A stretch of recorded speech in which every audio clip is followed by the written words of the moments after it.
सब कुछ मंजूर है, लेकिन बहू को रोटियां बनाकर नहीं खिला सकती। पता नहीं किस जन्म की दुश्मनी निकाल रही हैं मुझसे।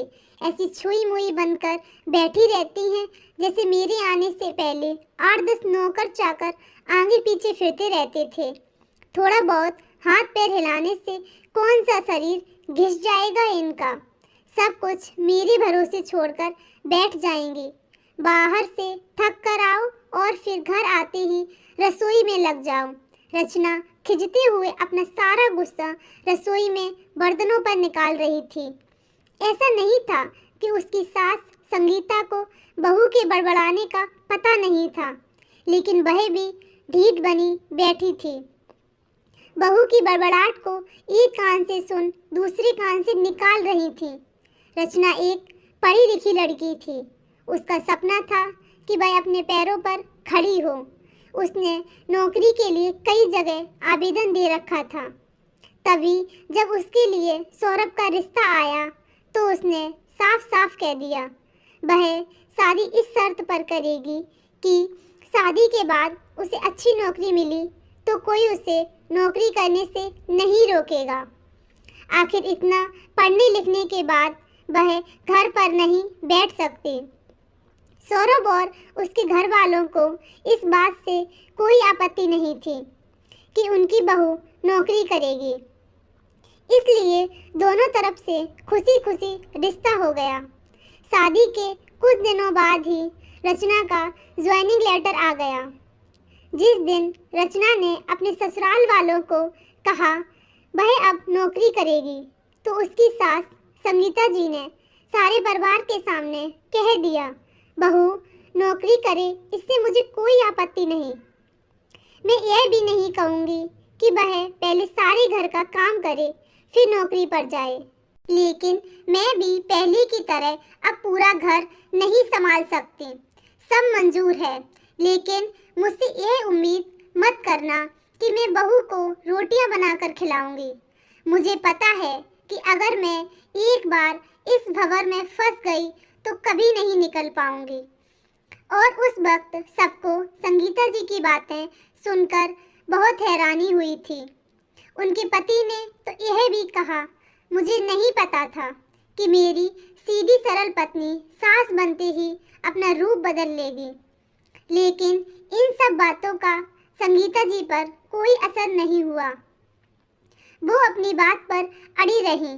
खैर रचना को तो नौकरी करनी ही थी, क्योंकि घर के थोड़े से काम के लिए वह अपनी इतनी अच्छी नौकरी नहीं छोड़ सकती थी। वहीं उसके पति और ससुर जी ने भी नौकरी की इजाज़त दे दी थी, तो फिर वह कहाँ रुकने वाली थी। इस समस्या का हल निकाला गया कि घर के कामों के लिए एक कामवाली और खाना बनाने के लिए एक कुक रख ली गई। खाना बनाने वाली सुबह और शाम खाना बनाकर चली जाती। रचना का काम था ऑफिस से आकर सबको खाना परोसना। यूं ही दिन निकल रहे थे। रचना की शादी को 2 साल हो चुके थे। अब तो रचना और बाकी सब घर वालों को इस रूटीन की आदत हो गई थी। लेकिन मुसीबत तो तब होती थी जब कभी खाना बनाने वाली छुट्टी ले लेती थी। ऐसा ही इन 2 दिनों से हो रहा था, जिस कारण रचना खिजी हुई थी। ऑफिस से आकर रोटियां बनाना उसे बहुत बड़ा बोझ लगता था। वैसे तो संगीता जी इन दिनों में सब्जियां काटकर बना लेती थी, लेकिन रचना के ऑफिस से आने के बाद रसोई में झांक कर भी नहीं देखती। उस समय रचना को अपनी बैठी हुई सास बहुत चुभती थी। वो बड़बड़ाती रहती और रोटियां बनाती रहती। बाद में अपनी माँ से फ़ोन पर अपनी सास की शिकायत करती, जिससे उसे थोड़ा सा सुकून मिल जाता। कुछ दिनों बाद रचना के भाई की भी शादी तय हो गई। रचना की होने वाली भाभी नौकरी करती थी। रचना की माँ ने सगाई के वक्त ही खुश होते हुए गर्व से कह दिया, भाई मैं तो और सासों की तरह नहीं हूँ जो बहू के आने पर हाथ धर के बैठ जाऊं। जब अभी तक पूरा घर संभाल रखा था, तो अब क्यों नहीं? मेरी बहू को मेरी तरफ से पूरी छूट है। जब एक माँ अपने बच्चे को रोटियां बनाकर खिला सकती है, तो बहू को क्यों नहीं? बहू, तुम निश्चिंत होकर नौकरी करना, रसोई में संभाल लूंगी। रचना की माँ के उच्च विचार सुनकर उसकी होने वाली भाभी और पूरा परिवार और खुद रचना भी गदगद हो गई। वाह माँ, आप कितने बड़े दिल की हैं। काश मेरी सास भी आपकी तरह होती, लेकिन मेरी किस्मत में ये सुख कहाँ। मेरी सास को तो बस हुक्म चलाना आता है। मुझे गर्व है कि मेरी माँ इतने खुले विचारों की है।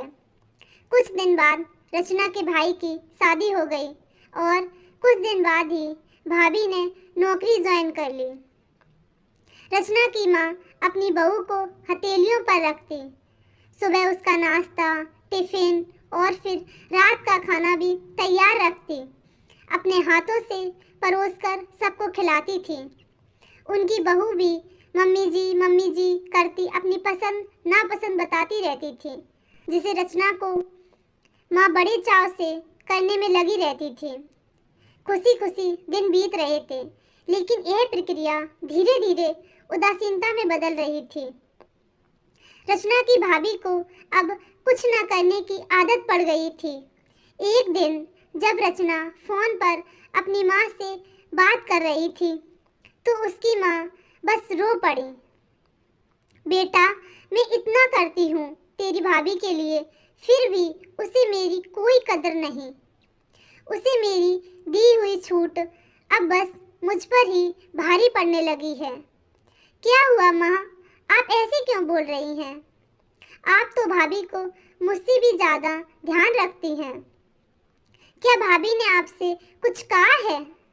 रचना बेचैन होते हुए पूछने लगी।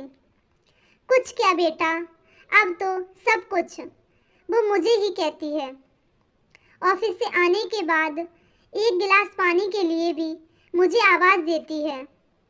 नाश्ते में थोड़ी देर हो जाए तो मदद करने की बजाय गुस्सा होकर बिना खाए चली जाती है।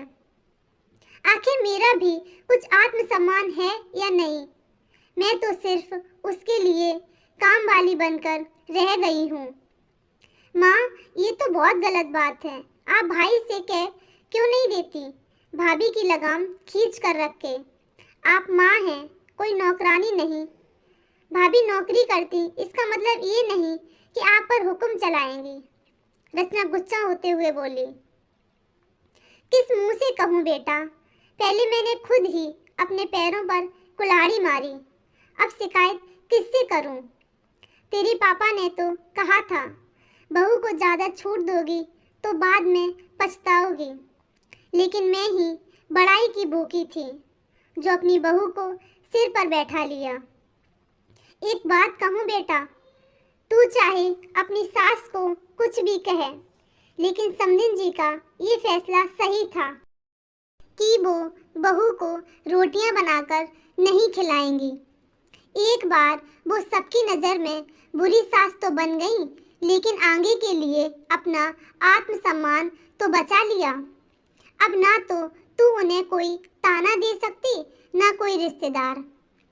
काश मैंने शुरू में ही घर की जिम्मेदारी अपने सिर पर लेने से मना कर दिया होता, तो आज मेरा ये हाल ना होता।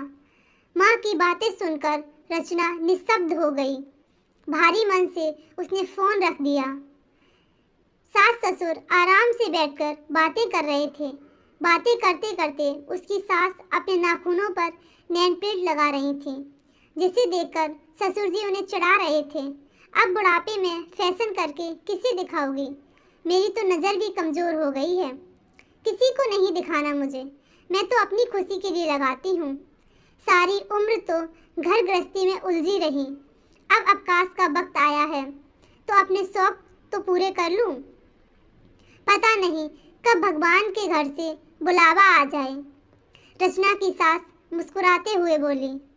पता नहीं आज क्यों रचना अपनी सास की बातें सुनकर चिढ़ नहीं रही थी, बल्कि वो भी मुस्कुरा उठी। सही तो कह रही मम्मी जी, एक गृहिणी को अपने लिए वक्त कहाँ मिलता है। पहले अपने बच्चों को पाल पोस कर बड़ा करो, फिर कामकाजी बहू आ जाए तो उसे और उसके बच्चों को संभालो। काश मेरी माँ ने भी मेरी सास की तरह पहले ही कह दिया होता कि वो बहू को रोटियां बनाकर नहीं खिला सकती।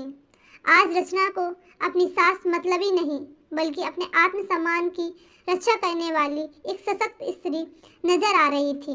दोस्तों, आपकी इस कहानी के बारे में क्या राय है कमेंट सेक्शन में ज़रूर बताएं। कहानी पसंद आई हो तो लाइक और शेयर करें। ऐसी ही कहानियाँ सुनने के लिए हमारे चैनल को सब्सक्राइब करें। Thank you.